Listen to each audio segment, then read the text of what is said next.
In the absence of the president of the council, I'm going to be running the meeting this evening.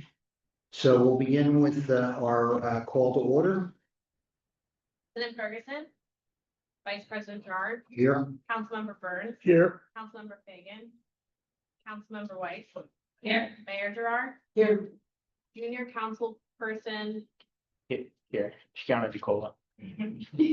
Borough Manager Snyder, here, Borough Solicitor Townsend. Here. Okay. All right. We'd like you to all rise now for our pledge of allegiance. I pledge allegiance to the flag of the United States of America and to the republic for which it stands, one nation, under God, indivisible, with liberty and justice for all. And I would ask our mayor to please say the invocation. Let us pray together, each in our own way and according to our individual beliefs. Let us ask for wisdom and guidance in our decision-making. Let us express gratitude for the opportunity to serve our community, and let us seek protection for all those who respond to the needs of Hatfield. Amen.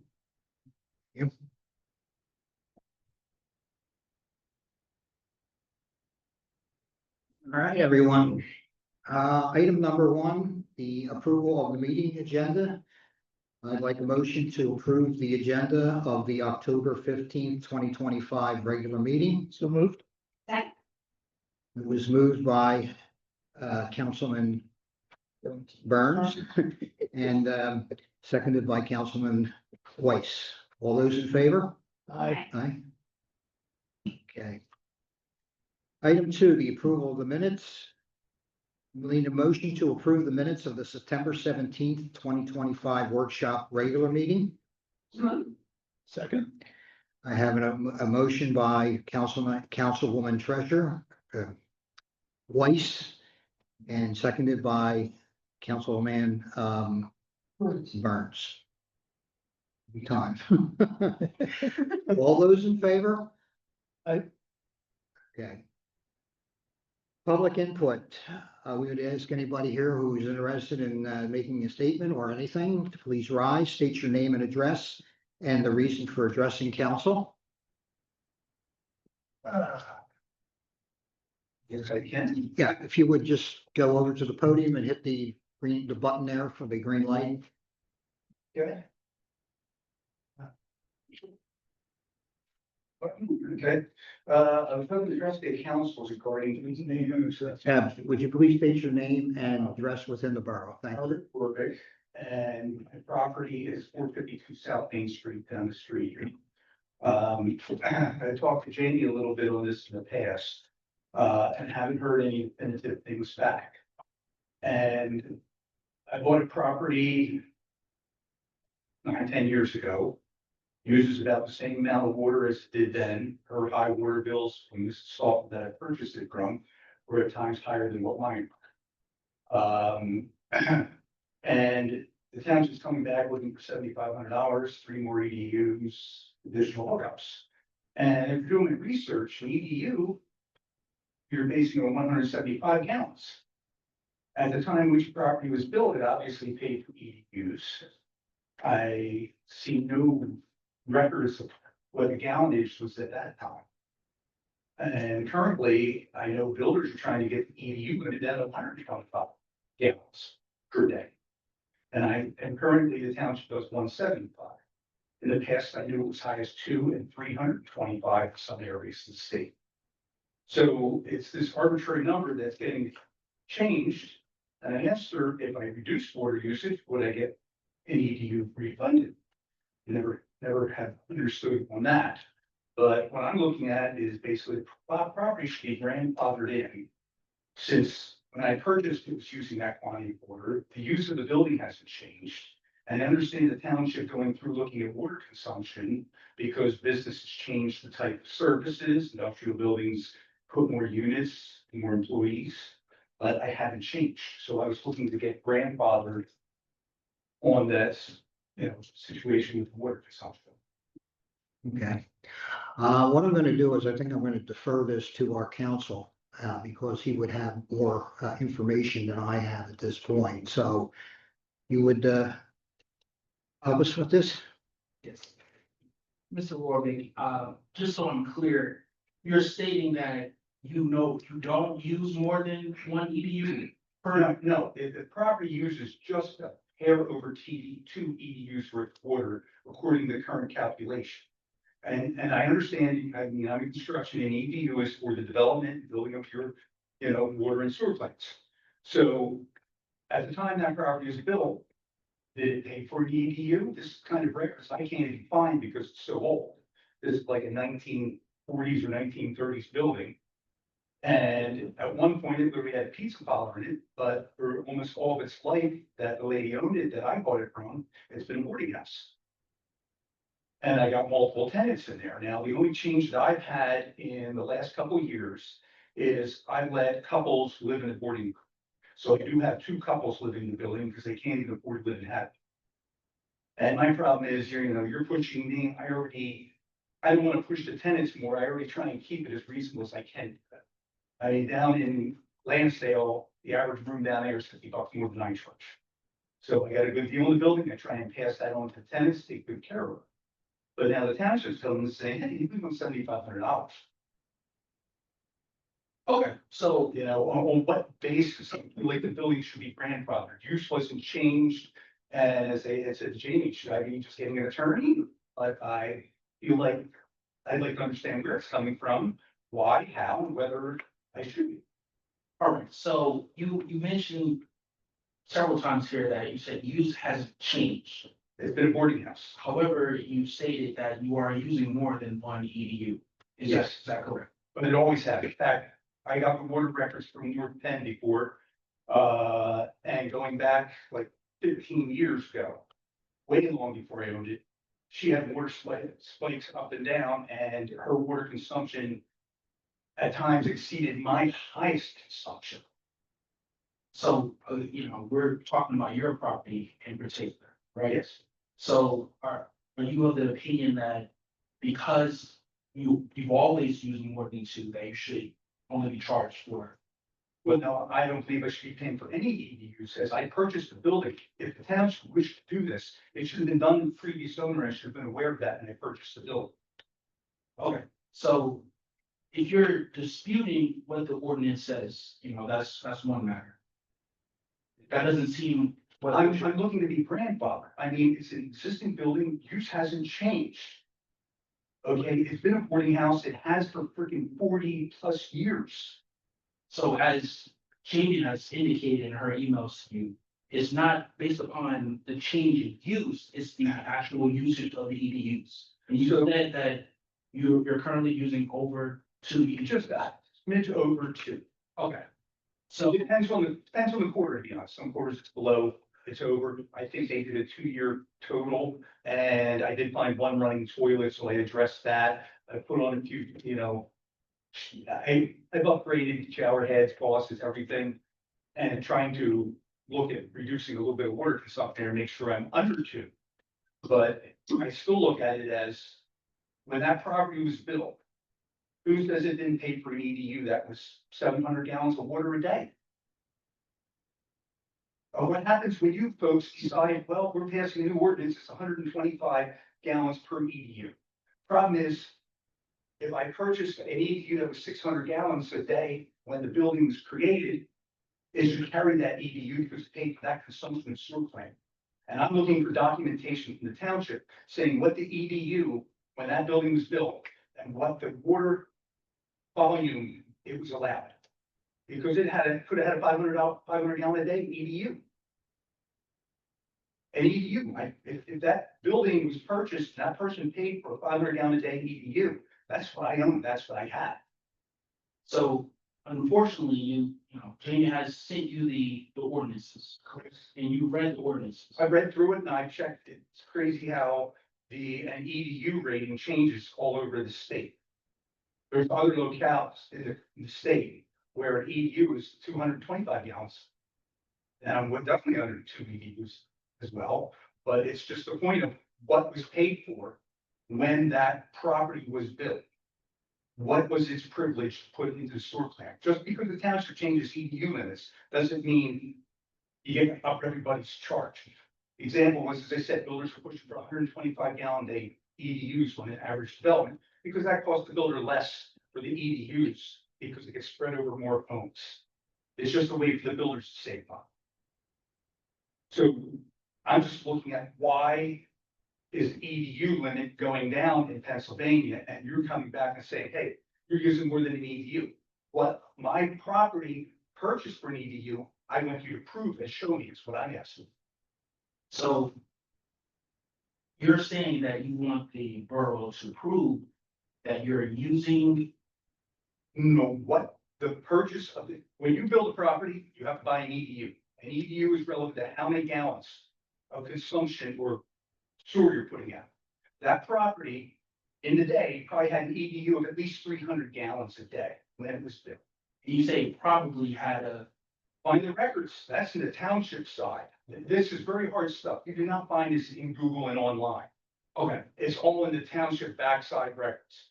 You need to go to the sewer authority, you gotta dig through probably the old paper files, to find out how many gallons came with an EDU in 1930. When they built the sewer plant.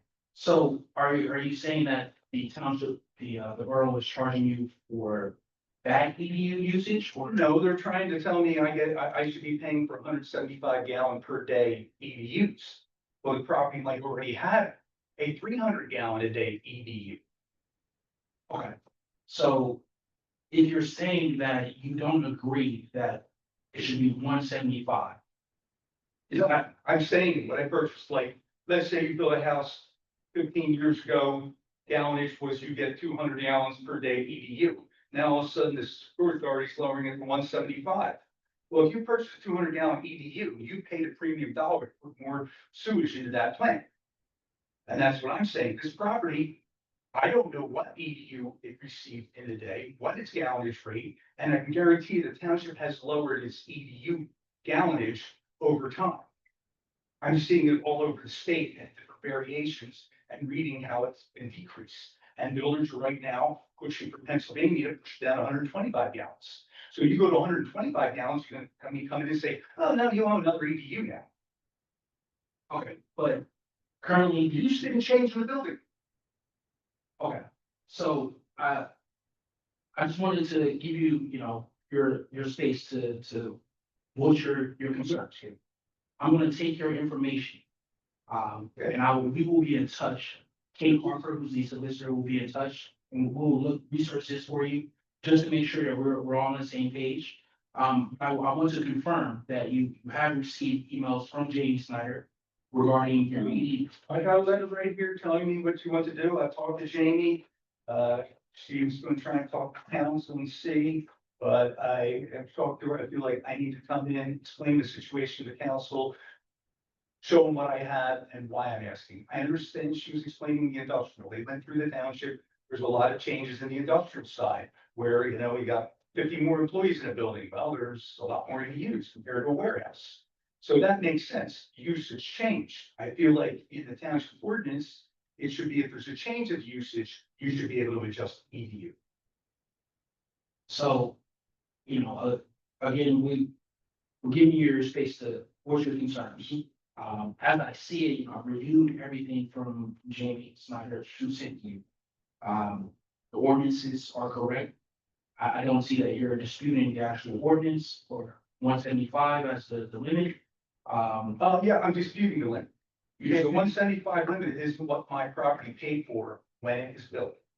Okay, When somebody built that property, they paid for an EDU that I am not being told whether it was a 300, a 500 gallon a day, whatever the EDU was. okay. So at this time, you said that it wasn't for 175. I'm not saying that you're. I can almost guarantee that without having your records and being able to go into the sewer authority and look through records from 1940s, there's no way to know what that is. Okay. So as we stand, we don't have access to that information going back right now. Unless you have proof of what you're saying, that it wasn't 175 where it's changed.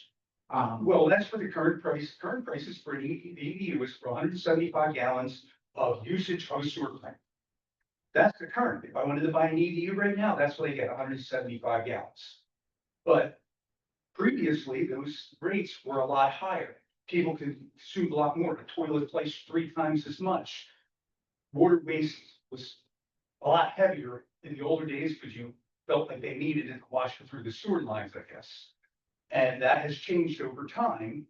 And that's what I'm saying. You pay for an EDU, and when you purchase it, it's relevant to the gallonage of service you need in that sewer plant. My sewer plant cost of improvements is divided up into EDUs. It can handle X gallons. They do the math, and that's how they come up with their price for an EDU. I know that type of stuff. For years. Okay, so are you disputing that currently your property is using more than 1 or 2 EDUs? I'm disputing what my EDU currently is worth. I have 1 EDU, but is my EDU good for 175 gallons or was it good for 500 gallons? Okay, so I don't know. I'm asking that. I need you to prove to me that my EDU is only 175 gallon EDU, which I know obviously it isn't, because that has changed since the 1940s. As I say, there's lots of areas that EDU is considered 300 gallons stuff. okay, so, you know, I operate in the realm of fact, right? So I will take what you're saying as true, but we will investigate.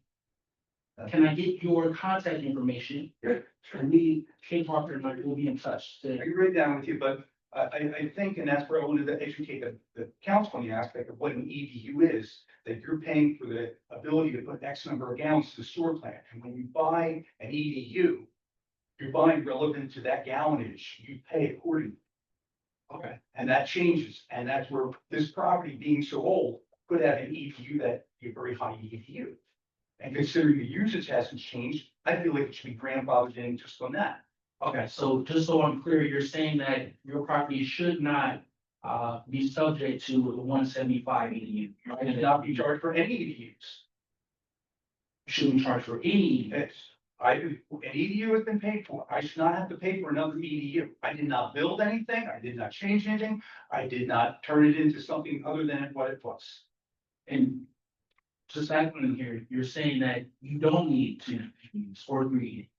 According to your calculations, at 175 gallons per day EDU, I go 3.1. I'm just over 2 EDUs.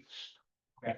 But if I had an older EDU, at 200 gallons even, I'd only be at 2 EDUs. There's no way I should be at 3. I don't want to waste money fighting you on it, because I know I got a good basis to fight it. But I'm looking for a reasonable compromise here and for you to understand. I mean, if you can show me my previous, when that property was built, an EDU was $300. 300 gallons, fine. Could be 600 gallons for all I know. Okay, so I think I have a good basis of what you're saying here. And just so I'm clear, you're not disputing that you're currently using more? I'm not disputing the usage. The usage has gone up and down. It's pretty much not much different than it was 15 years ago at times. As I said, Barbara Stoffer, she had usage that exceeded mine by, 5,000 gallons in a quarter at times.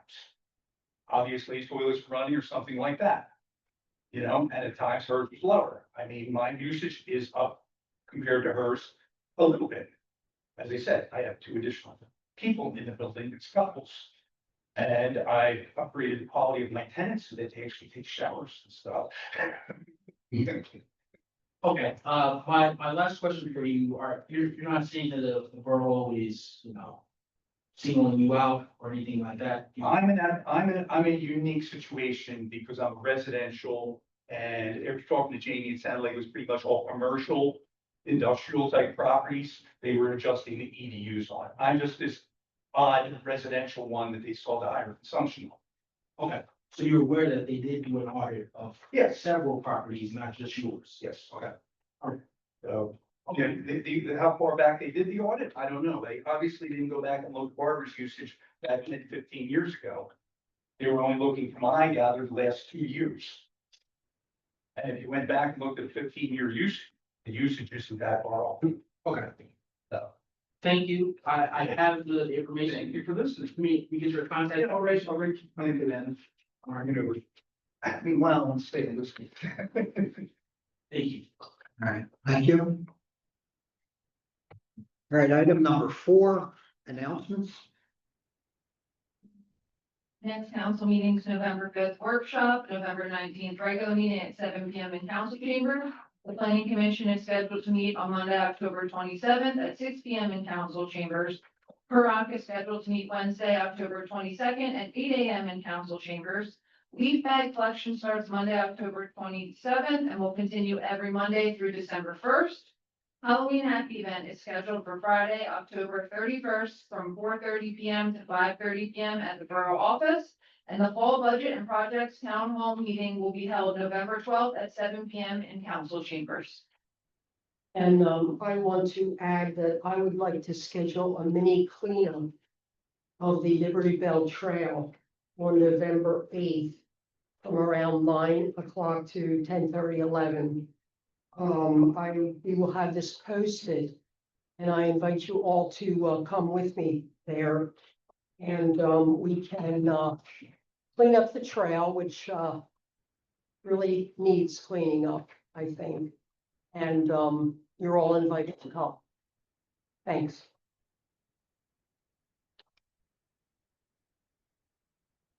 Okay. All right, at this point, our president has arrived, so I'd like to turn the meeting over to him. Jason, we have item 5, the conditional use hearing. All right. Thank you, Councilman Gerard. All right, item 5, conditional use hearing for Kyle Doctor at 219 West Broad Street for an oversized garage. And I will turn this over to our solicitor. Is the applicant here? Yes. Hey, you can go to the podium.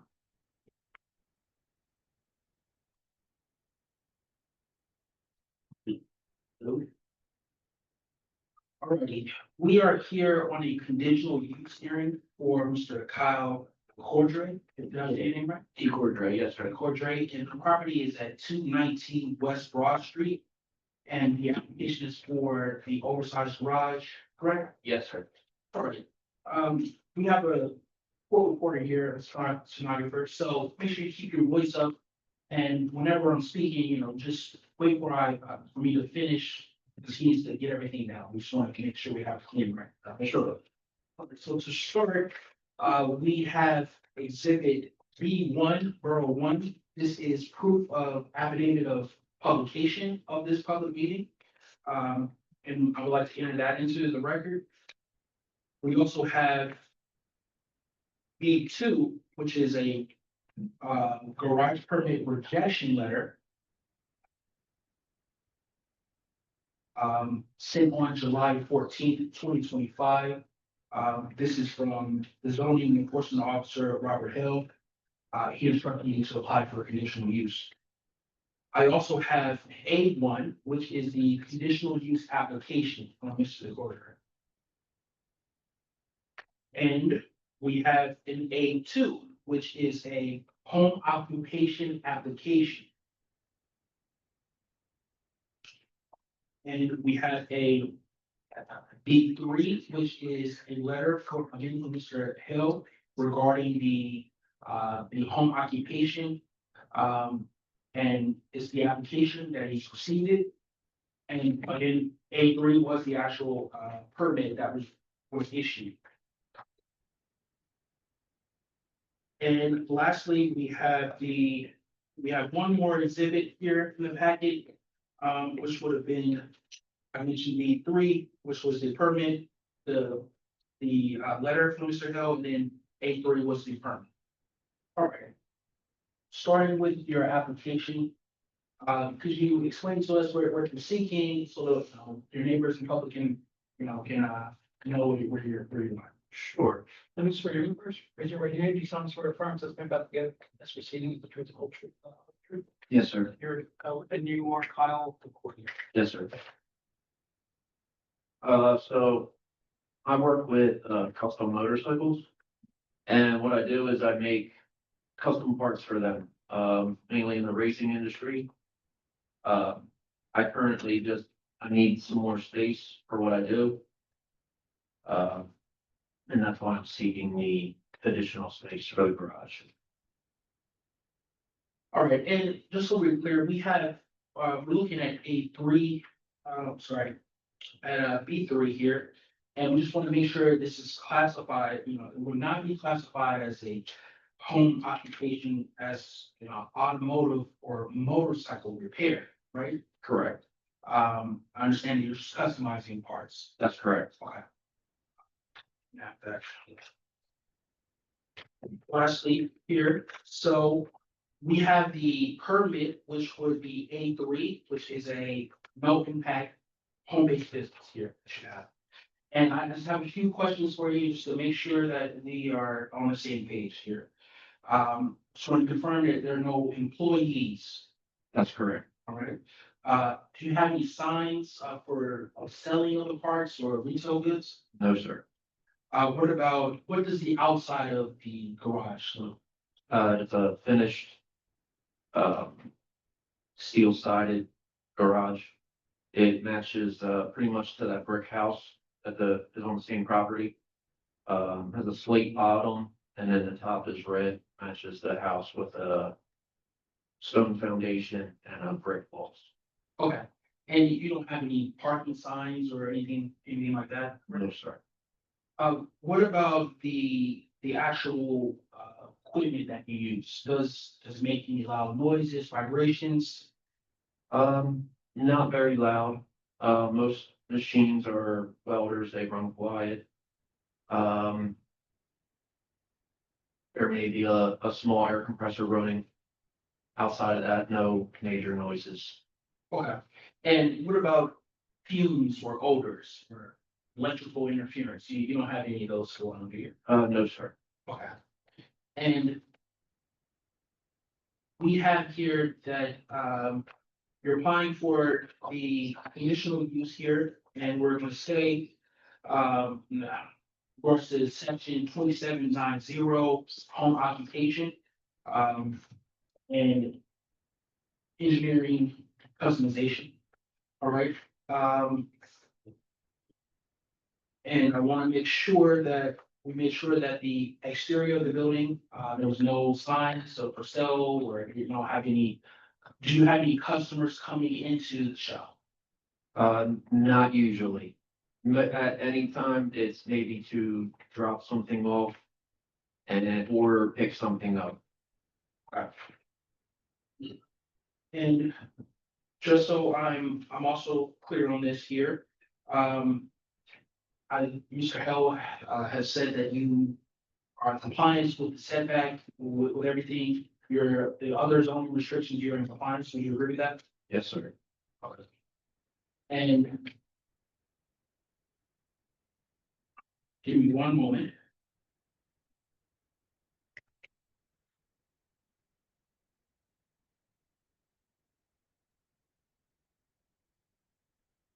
On the addition, is there any type of dwelling unit? No, sir. Is there a bathroom? No, What about a kitchen? no, sir. At this time, I'll open up to the council for any questions. Without anything, bear with me. One, just, is there any neighbors that are here to comment on it? Okay, do you have an, step up?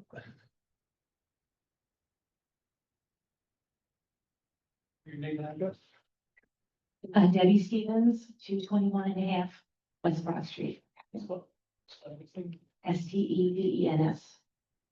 So I'm here with my husband, Mary, and we are neighbors directly behind Kyle, and we are on a flag lot.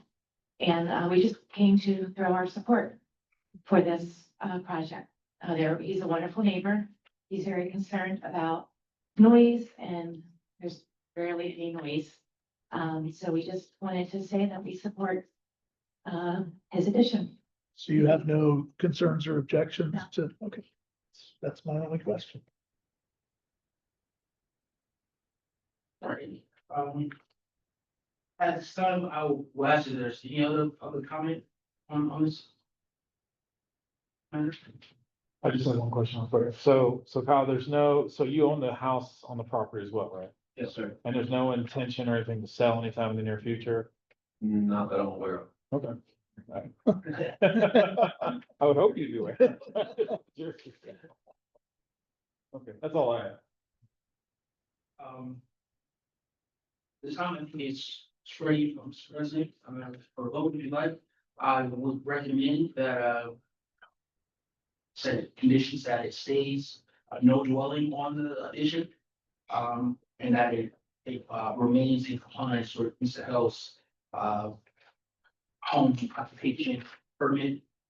Meaning that there's no dwelling unit, there'll be no signage or parking signs, no nuisance problems, as the neighbor had said, that there's no problems.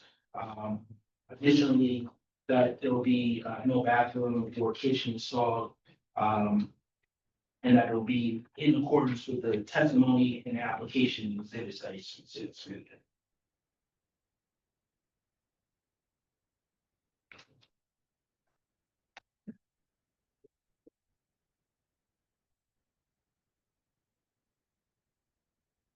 We have it as an action item for later. I guess we could action it now, that way everybody can leave if we're good. Yeah, if everyone's okay, okay, all right. So we'll close the hearing on this. So we will move this to an action item, to consider, the decision on the conditional use application for Kyle at 219 West Broad Street for an oversized garage. With the conditions that it will not be used as a dwelling, there's not going to be signage, no issues, or from a nuisance standpoint, that it will not have a kitchen or bath, and then everything is in accordance with his testimony that's given today. So can I get a motion to consider the conditional use application? So moved. I got a motion from Councilman Burns, a second from Councilwoman Weiss. Any final questions? All in favor? Aye. Opposed? There are none. Motion passes. So that will conclude our discussion on the conditional use here. Great, thank you all for your time and your support. You should receive a opinion letter from the council, within 24 hours. Okay. Great, great, thank you. All right, thanks.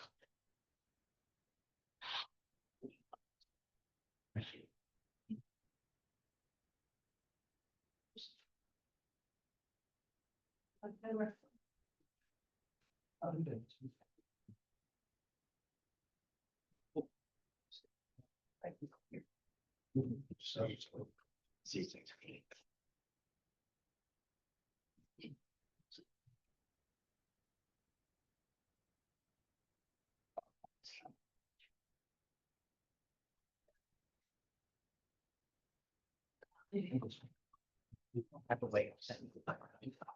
Okay.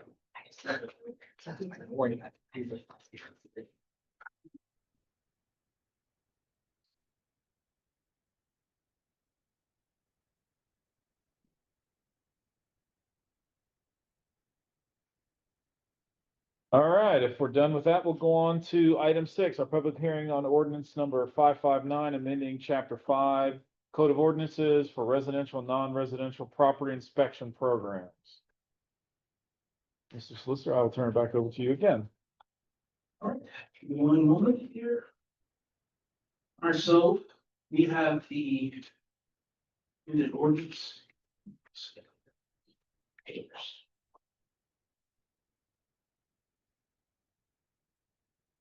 All right, I give the packet to the stenographer.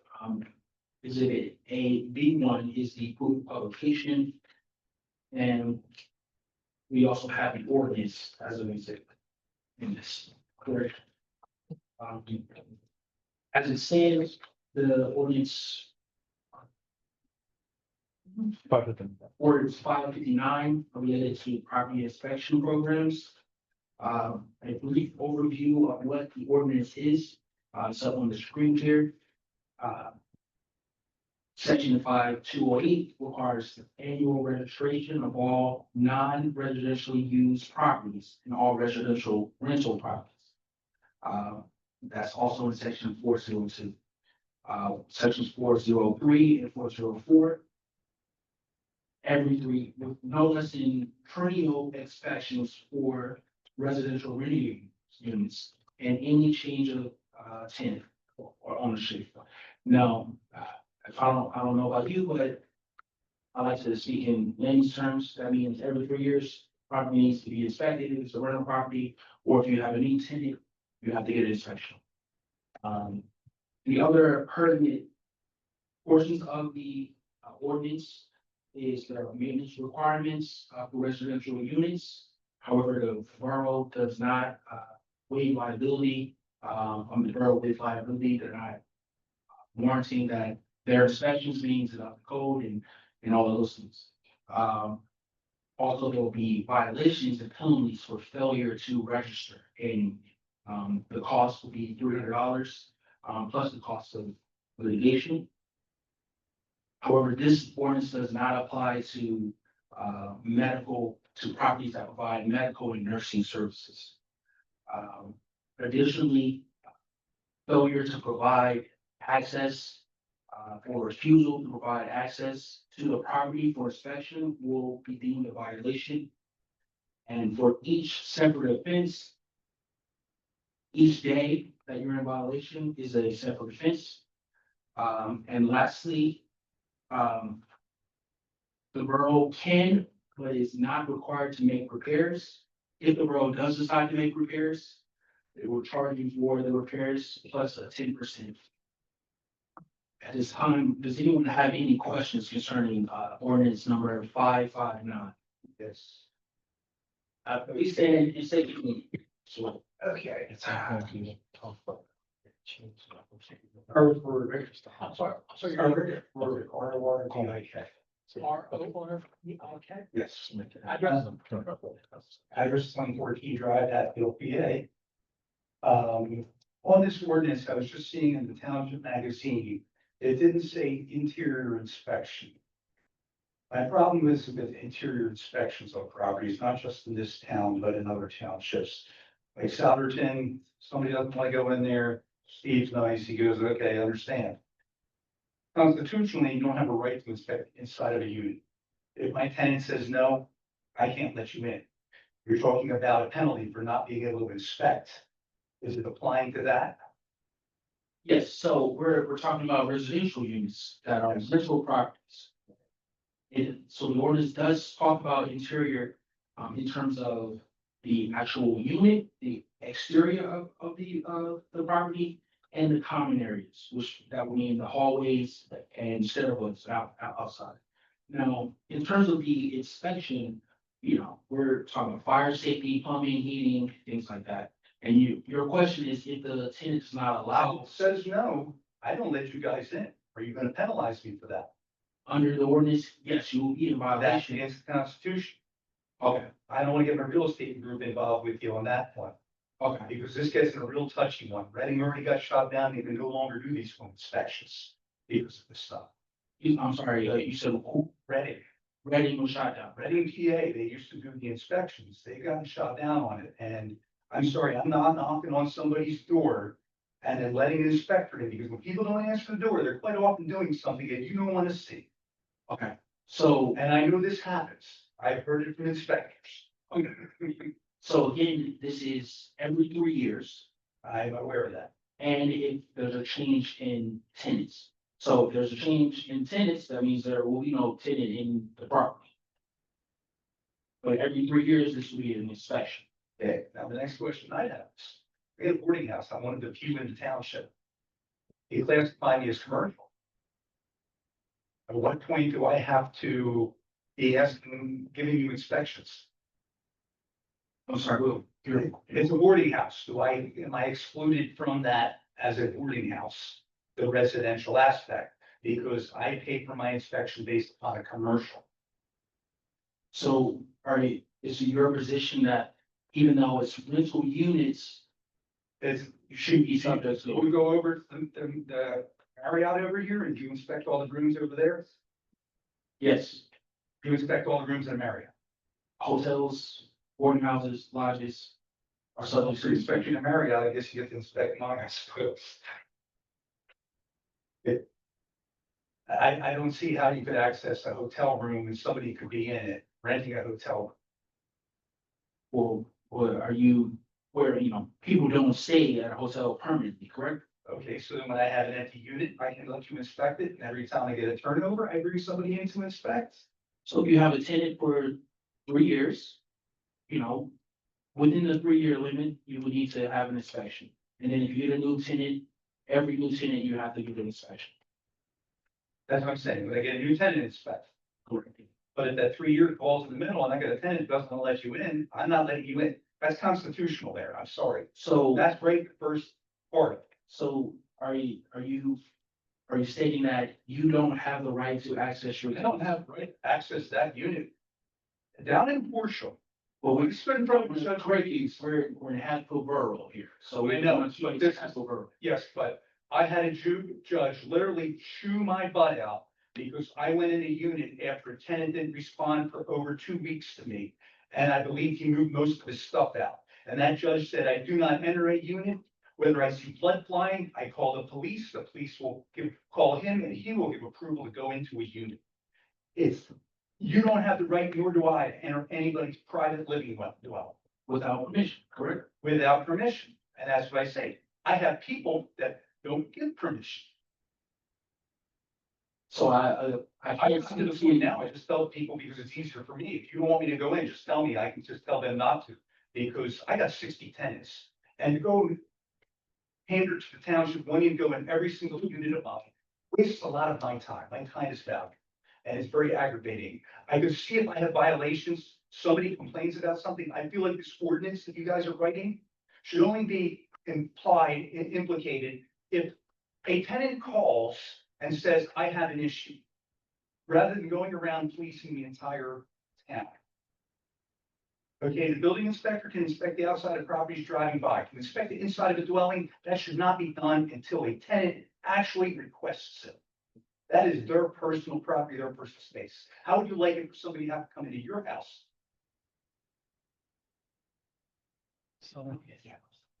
This is a big one for me, I'm sorry. Yeah, I hit the right day to come, I guess.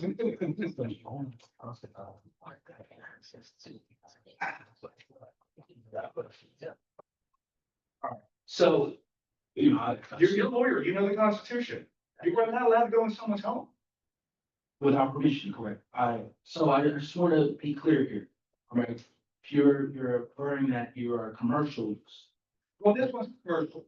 Okay. I don't have any residential units here, most of them Souderton, Horsham, and other towns. Okay, to be clear, this has been in effect for a while, right? And we're talking about residential.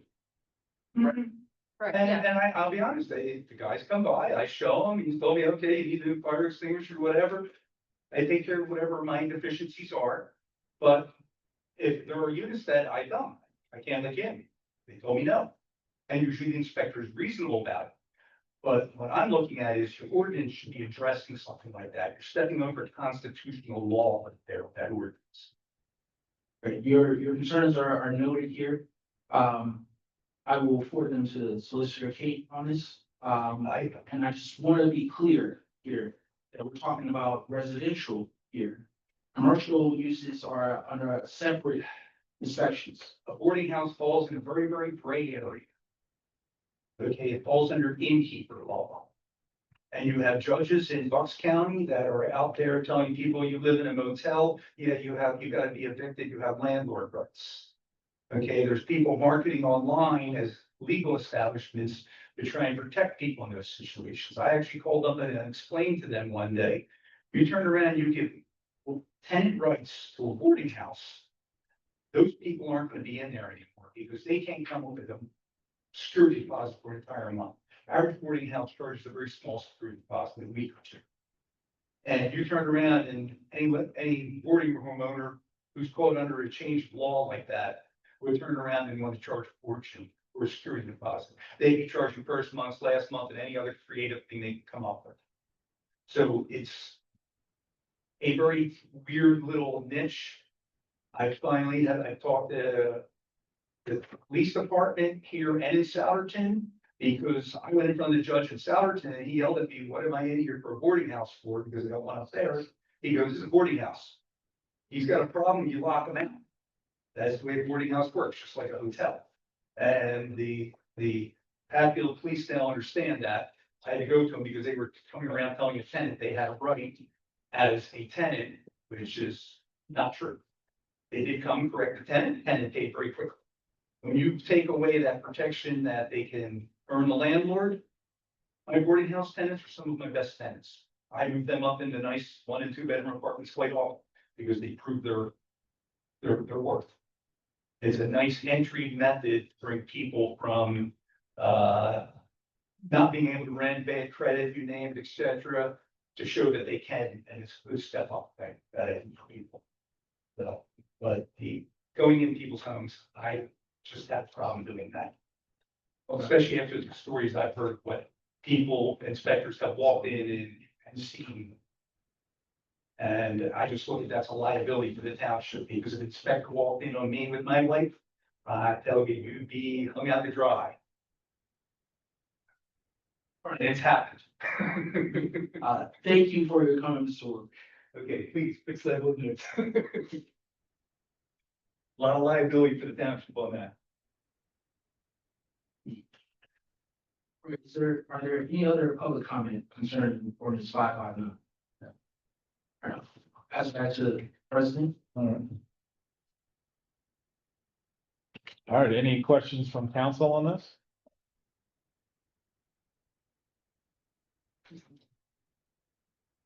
All right. Then we will close the public hearing for amending ordinance 559.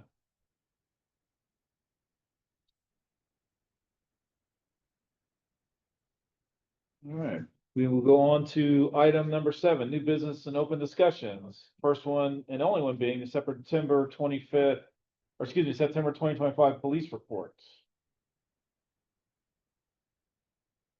Probably doesn't also that one. Okay. Yeah, any questions for Chris? All right. Yes. I'll give Nope. I'll give him a chance before we close the meeting, give you a chance to talk, because you didn't come to public, you missed the public comment, but we'll get to you. Okay, Yeah, I don't want you to be overlooked, you came out. I appreciate Yeah, it. no problem. All right, do we want to get on public comment now? Yeah, Sean, you want yeah. to talk now? go Yeah. ahead. Do I have to stand up for? Yeah, it's good to use the microphone so we can hear you. Okay. Good evening. Justin Long, I live at 151 East 9th Street. I've been having an issue with a neighbor with a trailer that is right on my property line and is also in the flood zone. I made some attempts talking to code. Couple phone calls speaking with the borough manager, and I'm trying to get some kind of understanding what's going on. It's been drug out for months. And, you know, these are the codes that we have here at Hatfield Borough, and I just don't feel like, you know, the movement is not going pretty quick. You know, Good, yeah. So, Bob Howell did access your property the other day that I called you about. He saw the trailer and a violation notice is going out and being issued for okay. that property. That's all he had I've told been me. responded by email and I never got Okay. any update, so that's why I came. Okay, I'll talk to him about it, tomorrow. When he showed me the pictures, that he had taken, he did show me what you were referring to, and said that, look, he's right, it looks like it's in violation, I'm gonna send a notice. I said, okay, please let Mr. Long know. So I will take responsibility and apologize for that. That's fine. That was on, what day is today, Wednesday? That was yesterday, he showed you the pictures, either yesterday or Thursday last week, so within the last few days, they were beginning. And one other thing. Yeah. Some of the people, I guess, pay taxes to the township, taxes to the borough. I kind of got spun around. I'm being honest here. I got spun around. Well, they pay to this, they pay to that, so I couldn't get answers. The only way that I found out what the truth was and got the answers instead of being spun around was when they had to pull permits because they had some damage to their house and they pulled permits at Hatfield Borough. So that is a problem, us as members of the borough, and they get spun to the township say they don't know, well, they pay tax here, they pay, we get spun around, we should be able to get solid answers from the leadership and code or whatever we need. and not go back and forth and be investigating ourselves. Yeah, the property does fall both in Hatfield Borough and Hatfield Township, and the parcel is split, so taxes are split. In the tax parcel, you can look.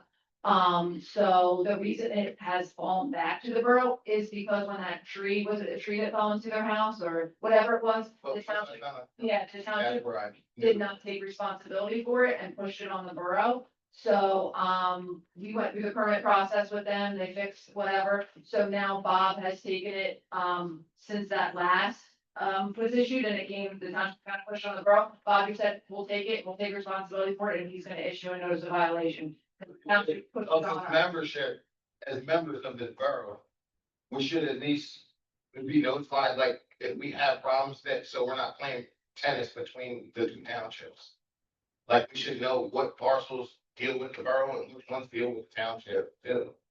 Yeah, I believe it was just, because their parcel is literally split 50-50, and, it was just where exactly the tree fell into their house that, the permits end up in the borough, so like, they're not an electric borough customer because their meter is. PPL, PPL, that's how. but their house is on the township side. Yeah, The so tree that's, fell on the house on the township side. yeah. But I'm just saying, for me, it was, I basically gave up until I found out that they pulled permits here, so I said, this is the place I need to go. Yeah, And it was a long time, years.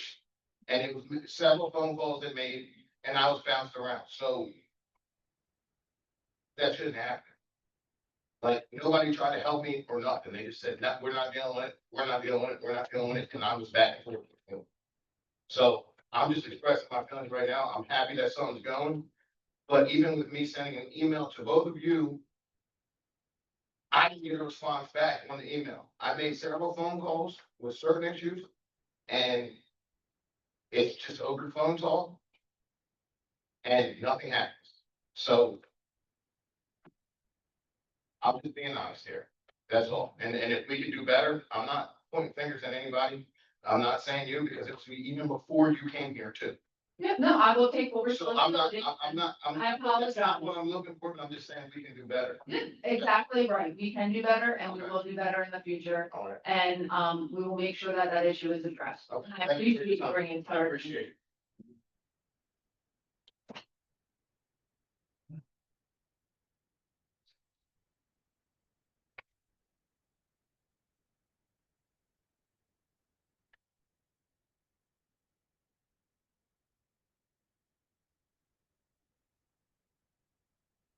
All right. We will get back on our schedule and hit item number 8, old business. Is there any old business? I don't have. Okay. All right, since we don't have any old business, we'll get to our action items. We've already voted on the conditional use, so we'll go to item B. Motion to consider ordinance number 559, amending chapter 5, code of the ordinance for residential and non-residential property inspection programs. Can I get a motion?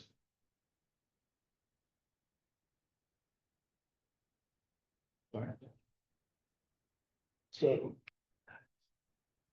No, that's what you consider ordinance 559. Yeah, no. and chapter 5. No, Okay, I'm just, no one's no. making a motion, so. okay, I'll make a motion. We put a lot of work into this thing, to try to straighten it out on both sides. Because we have residents that complain about the landlords, and we have landlords that complain about the residents. Nobody's good, not everybody's gonna be happy, so I'll make the motion for this ordinance.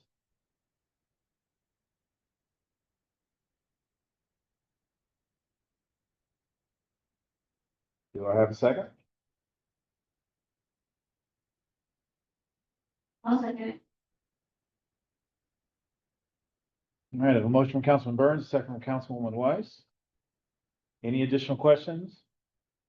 All in favor? I, Opposed? There are none, motion passes. Are we not losing that motion? It's just for there. Sorry, Mr. Long, repeat that? Is that just for you guys up there, the second and the motion? Yeah. There's no Yes. here? Yeah. Yes, there's no public input on that. Thank you. All right. We'll go to item 10, payment of the bills. Were there any questions on the bills? What was that, the third one from the bottom, that Edmunds Gov Tech something? Sure, that's our utility and finance software that we use, so we pay an Oh, okay. annual like maintenance fee for Got to host that for upgrades and Software and everything, stuff? yes. Okay, thanks.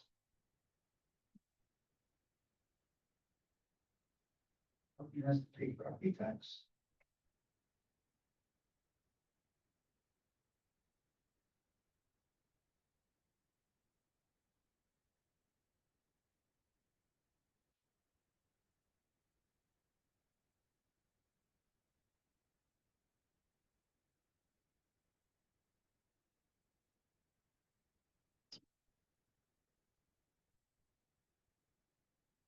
No, I'm just waiting to see if there's any other questions or public input on the bills. The Bucksmont Awards, is that, for the trophies or?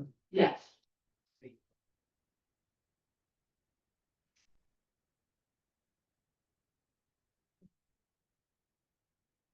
All right, if there are no questions on the bills,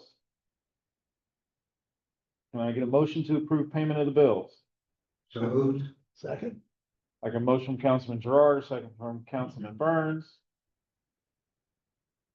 Any last questions? If not, all in favor? Aye. Opposed? There are none, motion passes.